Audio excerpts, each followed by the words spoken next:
Around 11 p.m., I was driving home along the interstate. The road was deserted, and I was slightly drowsy behind the wheel until I saw a red SOS signal that instantly sharpened my focus. The stranger waving for help stood in the cold wind, looking helpless. I slowed down and stopped my car, feeling an instinctive caution due to it being late at night, but I couldn't bear to leave someone in trouble without offering help. I only rolled down my window a small crack, enough to let voices through but not enough to allow anyone to reach it. The person appeared anxious and somewhat desperate, their expression especially evident under the glow of my headlights. He almost immediately approached my window, his voice rumbling slightly as he explained that his vehicle had broken down and he needed help. I was internally debating whether this was a scam or worse, a trap. Despite the biting cold outside, a feverish tension brewed within me from the unknown. I reminded myself to stay alert and maintain a safe distance. He tried to get me to come out and look at his car, but from what I could see, the area was desolate with no sign of any other vehicles nearby. I refused, stating that I could call for help but wouldn't leave my car. His eyes began to show urgency, and the twitching at the corner of his mouth seemed to suppress some inner turmoil. I could feel his effort to persuade me, his voice becoming more urgent yet betraying an undeniable impatience. My unease grew stronger. Despite his earnest words, something felt off.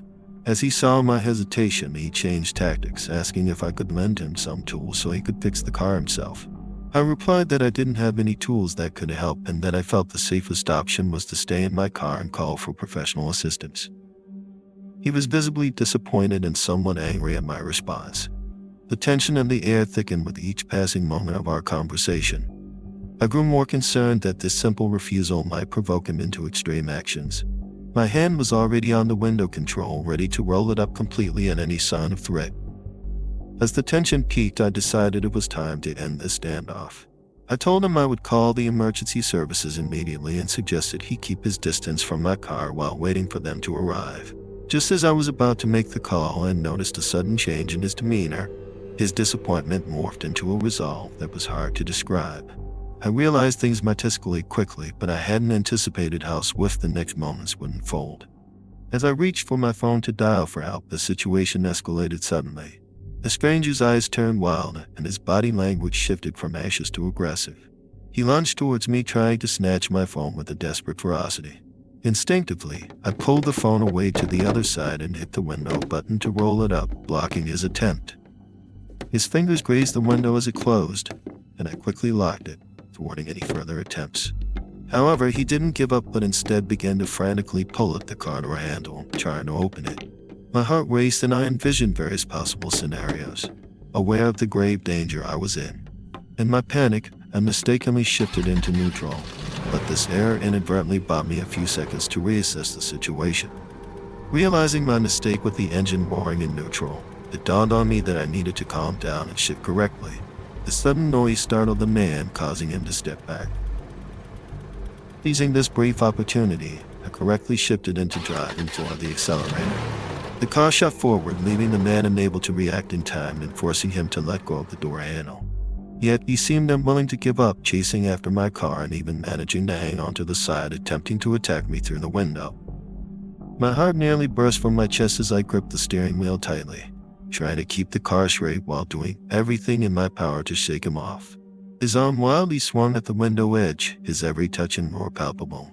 Finally, as I accelerated, his grip failed, and he was forced to fall away from the car door. Just when I thought it was all over, several gunshots pierced the night, tightening my chest with the realization that the situation was more serious than I had imagined. I didn't dare to slow down, driving furiously until I felt somewhat safe to reduce my speed, my mind replaying the events that had just unfolded. Upon eventually stopping to check, the bullet holes on my trunk were almost unbelievable. I had narrowly escaped in our situation. This was not just a physical or mental test, but a profound challenge to my psychological resilience. This experience taught me the crucial importance of staying calm and alert in the face of danger. I reported everything to the police, hoping to prevent someone else from facing a similar peril.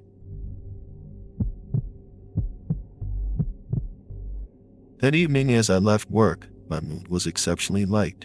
With soothing radio music playing, I drove along the road home. The scenery outside the window swiftly receded, everything seeming so peaceful until an unexpected incident shattered the tranquility. At first, I didn't pay much attention, as overtaking on the highway is not uncommon. However, after I passed that car, everything seemed to change. The driver appeared displeased with my overtaking maneuver. He suddenly accelerated, overtaking me at a dangerously close speed, and then intentionally slowed down, blocking me. This behavior took me by surprise. Despite my attempts to change lanes and avoid him, he seemed intent on confronting me. Each time I switched lanes, he followed closely behind, preventing me from overtaking. I began to realize that this was more than a simple overtaking issue. It was a senseless confrontation triggered by road rage. I tried changing lanes to evade him, but the driver seemed to anticipate my moves. No matter how I altered my path, he always managed to block me in time. Faced with this inexplicable provocation, I felt a bit annoyed but decided not to engage. My mood had been good, and I didn't want it spoiled by an irrational driver on the road. Thus, I chose a detour, hoping to distance myself from this troubling scenario. I readjusted my mood and continued to enjoy night drive. However, I soon realized that things did not go as planned. Even though I had taken a detour, attempting to return to my peaceful night drive, that car reappeared in my rearview mirror like a shadow. Not only did he catch up, but he also overtook me several times, then abruptly braked in front of me. This provocative behavior forced me to stop and confront this unreasonable stranger. Looking at the car, my heart filled with anger and confusion. As the car door slowly opened, the chill air mixed with the night's moisture and the smell of soil entered the car. I took a deep breath, ready to face the impending conflict. I watched as a muscular man exited his car, his steps firm and heavy, each one seemingly pounding on my eardrums. He clenched a stick in his hand, not just as a threat, but seemingly ready to use it. As he approached, cursing and uttering threats, the hostile atmosphere seemed to solidify the air around us. I knew there was no escaping this, so I opened my door, ready to face this brazen provocateur. Standing up, my height of 6'5" feet towered over his 5 feet. I calmly looked down at him, and he could only look up to my shoulders. Faced with my height and composed stance, his attitude softened considerably. When I stood, he had to look up to meet my gaze. I could see the anger in his eyes becoming confused, even fearful, under my calm scrutiny. I knew that any aggressive response could lead to unpredictable outcomes, so I chose to remain calm. I didn't respond to his curses or make any provocative gestures. I simply stood quietly, returning his gaze with my own calm and steady one. After an awkward silence, I spoke. I told him that the best course of action would be for him to return to his car, and for us to continue on our separate ways. My calm and rational tone seemed to have an effect on him. His eyes flickered, no longer filled with the challenge they held before. After weighing his options, he muttered a few words under his breath, then turned and walked back to his car, stick now seeming utterly superfluous and embarrassing. I quietly watched him drive away until his taillights disappeared into the night. Only then did I return to my car, restart the engine, and continue my night journey. That afternoon, the weather was exceptionally clear, and I drove to a small town on the outskirts to take care of some personal matters. Since my friend was running late, I decided to wait inside the car. I always make it a habit to lock the doors, and this time was no exception. My mood was calm, enjoying the rare moment of tranquility, until I noticed a man loitering around my car. At first I thought him by, but I realized that the stranger wasn't just passing through, he was deliberately lingering around my car, which made my heartbeat accelerate. He wasn't just glancing and walking away, he seriously inspected the front and back seats of my car. His behavior was both deliberate and unsettling, as he meticulously checked my vehicle from front to back, as if searching for an opportunity or vulnerability. I could feel his gaze penetrating through the car windows, trying to discover everything inside. In that moment, I felt a bit panicked, as I had parked less than 5 minutes ago. But I knew I couldn't let fear take control. I remembered the pointed hammer I had placed in the driver's side pocket, and I clenched it tightly. I fearlessly met his gaze, and surprisingly, he did not look away, even attempting to pull my car door. Naturally, he was unsuccessful since the doors were locked. Without hesitation, I brandished my pointed hammer, warning him that if he attempted any further action, I would not hesitate to harm him. It seemed my actions intimidated him.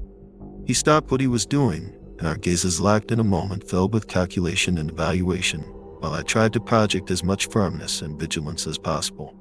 Eventually, he seemed to make a decision and walked away from my vehicle. I held the hammer tightly, feeling the tension gradually ebb away, but my vigilance did not completely disappear.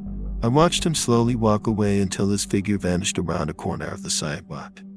I breathed a sigh of relief, but deep down I knew it might not be over.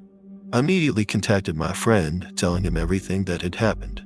My friend said he couldn't make it for the time being and advised me to leave immediately. I followed my friend's advice and promptly started the car to leave. As I was leaving, I noticed that the man had not gone far but was hiding in a nearby corner, seemingly waiting for something. What made me more nervous was that he was not alone. There were at least 2 or 3 people with him, whispering and occasionally glancing my way. I realized they might be planning to rob me or worse. Thankfully, I remained alert and had the pointed hammer at hand, feeling I had at least some means to protect myself. I didn't hesitate any longer. I immediately floored the accelerator, leaving this potentially dangerous place behind. I kept a close eye on the rearview mirror as I drove away, making sure no one was following me. After safely arriving home, I told my family and friends about the incident, reminding them to stay vigilant in that town in the future.